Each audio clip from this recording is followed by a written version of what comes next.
Channels కూడా ఇప్పుడు మీకు మీ ఛానల్లో నేను ఇన్ని రోజులు మీరే అన్నారు ఎందుకు సార్ ఎందుకు రాలేదంటే నేను చాలా ఛానల్స్ కి ఫోన్ చేశాను. రోజు వాళ్ళు నాకు ఫోన్ చేసి సరే ఈ బయట కావాలి ఆ బయట కావాలని అడుగుతుంటారు. కానీ కాదండి మూర్తికి సంబంధించి సార్ మేము వేయం సార్.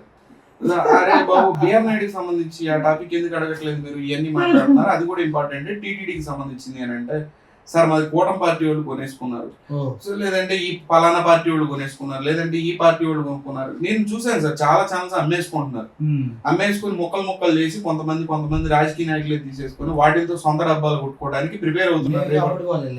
మీరు అవ్వలేదు, నేను అందుకేనే కదా మీరు ఓపెన్ మాట్లాడినట్టు వేస్తారు, దమ్ముతో వేస్తారు కాబట్టి కేసులు కూడా ఎదుర్కొంటారు కాబట్టి నేను మీ ఛానల్ మాట్లాడుతుంది. లేదంటే వేరే ఛానల్స్ 2-3 ఉన్నాయి, వాళ్ళు ఏంటంటే సార్ ఆ పేరు దగ్గర మేము బీప్ వేసుకుంటాం సార్, ఆయన ఫోటోని బ్లర్ చేసుకుంటాం, ఏది ఉన్నట్టు వేస్తానంటే మాడతా, లేదంటే తీసి పడేయండి.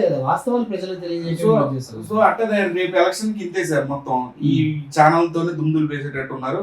ఇది ఎవరికి రోడ్ల మీదకి వెళ్ళి నేను మేనిఫెస్టోలు కూడా ఉండవు, ఏదో ఎవడో కూడా పూర్ పీపుల్ లేదంటే ఏదో చేసిన వీడియోలు దాని వెనకమాల ఏదో మ్యూజిక్ పెడతారు, లేదంటే రేపు జరిగిన ఆడియోలు ఈ సాంగ్స్ ఉంటాయి కదా ఆ పాటలు పెట్టి బాధాకరమైన పాటలు పెట్టి ఇంతే తప్పి అంతే అట్లా ఉంటది. కానీ ఏముండదు సార్, ప్రజలు కూడా మేము కూడా ఏం చేయలేని పరిస్థితి, ప్రజలు అందరూ ఏం చేయలేని పరిస్థితి.